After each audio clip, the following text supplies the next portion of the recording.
Hello everyone, welcome to Touch to Click. In today's video, I'll show you how to run an XML file in a browser easily, so you can view your XML data directly without any special software. Now let's get started. Step 1. Locate your .xml file on your computer. This is the file containing structured data that you want to view in a readable format, and knowing its location helps you access it quickly. Make sure you remember the folder where the file is saved.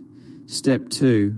Right-click on the XML file, select Open With, and then choose your preferred browser. Browsers like Chrome, Firefox, or Edge can display XML files in a structured format. This method is important because it allows you to view the file without needing additional programs.